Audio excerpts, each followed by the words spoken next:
From the beginning, I was of the opinion that a broadcasting company becoming the title sponsor of the Premier Soccer League was never a good idea. Yes, I do understand that at the time when they came in almost like as a savior of the league during COVID times. It was an open secret that ABSA's contract with the league was ending, and they were seeking for new sponsorships, and DSTV came on board. And unfortunately for them, they have not done well in the past year or so. They signed a 5-year deal with the Premier Soccer League. There's only a year left, and they informed the league from last year that they were not doing well, and the league needs to probably get other sponsors.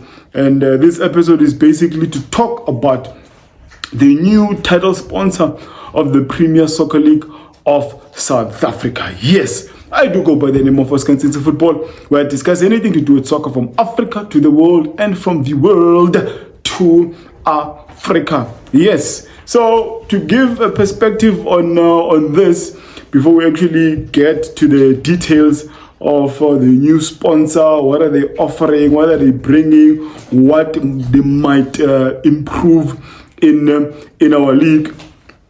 With ABSA, they were pumping in about 134 or 36 million rands annually, and when DSTV took over, they were pumping 140 million rands annually as a title sponsor. Yes, there is the other one of being a broadcasting partner, which I think they're pumping close to 800 million rands annually, and so there are those two aspects which we also have to discuss when we are discussing this new sponsor.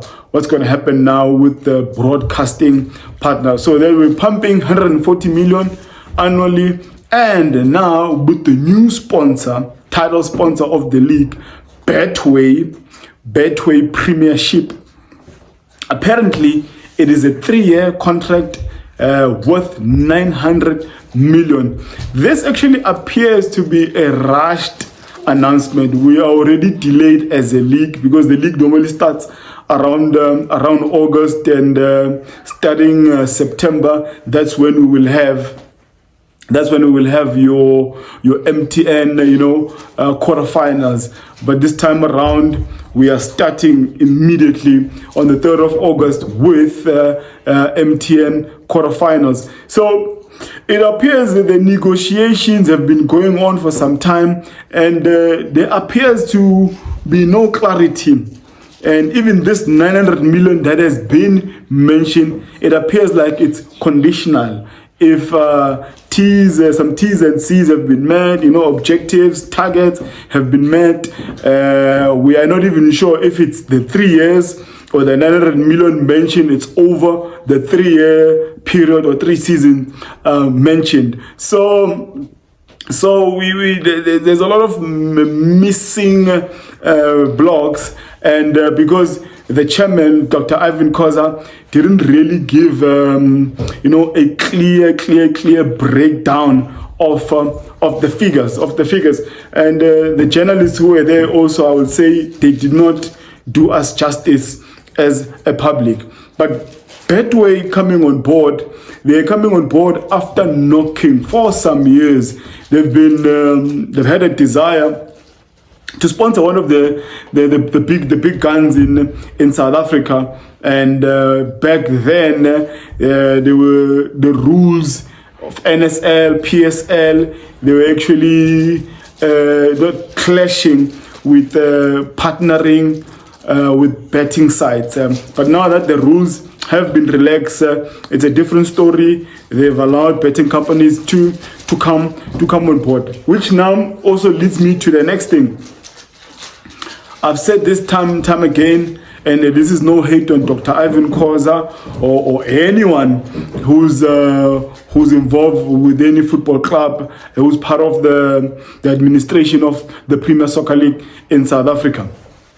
I think it is a fact that when you are a chairman of an organization, in particular, when we're talking about the Premier Soccer League, and you have a franchise or a club in that league, you have an unfair advantage over the others, because when you are negotiating for sponsorships over the PSL as an organization, one eye is almost always going to be looking to cover for your club, Orlando Pirates, first before you can actually cover for the league. And that's the unfair advantage that Ivan Khoza has had. And I'm saying this because now I don't know if Betway, they are also going to come on board with their own rules that might prevent other sponsors coming on board. Because, I mean, in layman's term, what the previous sponsors have done was to prevent any competition for them if they are the main sponsor of the league. And I remember, was it last season or 2 seasons before, committees, I think, took even the league to court, because the league was, we cannot allow FNB to be your title sponsor as Cape Town City, because the league already has got a banking partner for the league, which is Nedbank. So that was the argument, and they ended up taking it to court. But Cape Town City won, and they've been sponsored by FNB.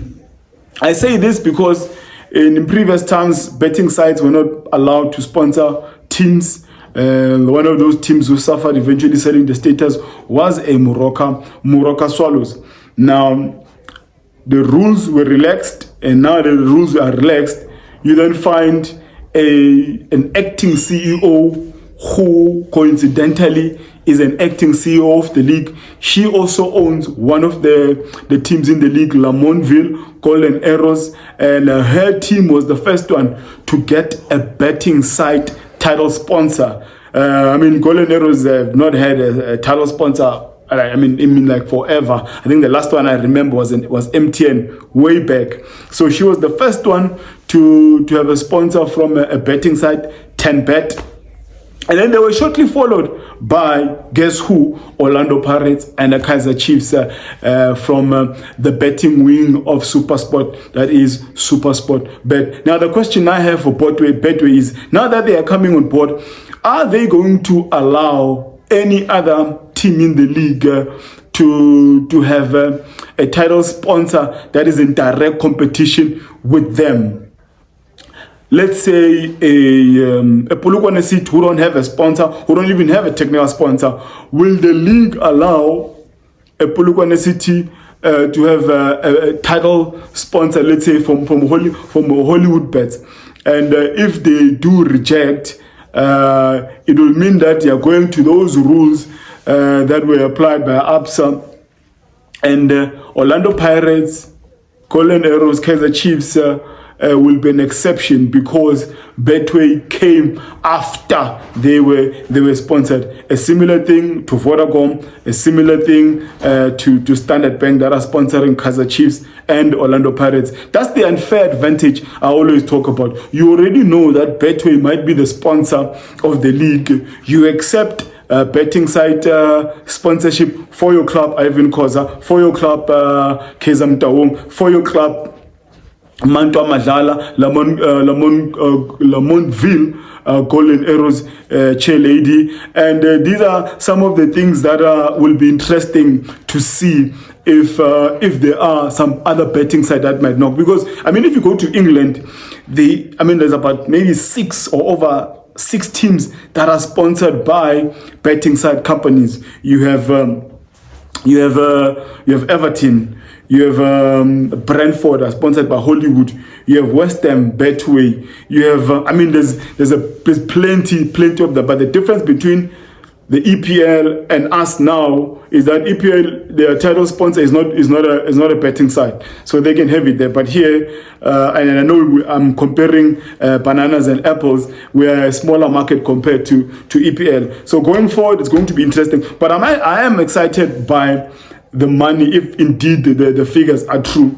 I am excited. What does this mean for smaller clubs? Smaller clubs were not surviving with the 2.7 or 2.5 million they were getting as a grant from the Premier League. And after tax, that would be like 2.2 or something. And if indeed those figures are true, I hope that there's going to be a substantial increase on that monthly grant they are getting. The prize money, DSTV literally didn't improve a lot of things when they took over as the title sponsor of the league. Taking over from ABSA, that 15 million rands has been 15 million rands for some time. Nothing changed. After 7 or 8 games, you win that. Just forgot what they call it. You win that 1.5. It did not change even from the previous title sponsor. So you ask yourself, what did DSTV actually change in this league? So those are the things but one element that I hope Betway might challenge and attempt to change is to lure or attract supporters who are at home to actually come into games. There's going to be a lot of money if this Betway figures are true, because the broadcasting partner will still be DSTV. They are also still pumping money. They will still be sponsoring that MDC, the Reserve League. So it's interesting time. And one thing that was not answered and cleared on, really, the chairman says the PSL is ready for VAR. They are just dependent on SAFA for the next step. And but it appears like this is a big deal for Premier Soccer League. DSTV will pump money. Betway will pump money. Exciting times, and more money for the league, more money for the clubs, better for the players. And this will also make some clubs not sell their players just because they are in need of money. And this is actually good. It's opening doors for other sectors to actually come into the league and actually pump money into clubs. About 2 weeks ago, we saw Richards Bay getting sponsorship from an energy company. Just forgot the name of the energy company now, but I know it's an energy company because it's a gas company or it's a mine company in the energy sector. So it's exciting times, and I just hope that Betway will get all the necessary support. And then obviously Betway will make its money by getting more clients, and by that it will mean that there's going to be a lot of ads via teams, via matches, via selling of tickets. So it's going to be a lot. I'm excited, and it is exciting times for the league. And if you're seeing this space, this content for the very first time, do smash that like button. Engage in the comments below. What do you think? What have you learned? What did you understand about this sponsorship deal? And subscribe to the brother if you have not, and share this to all other platforms and even your WhatsApp groups. And I'll be waiting to see what you comment on this big sponsorship for the league. And I end that by saying, may my God bless you all.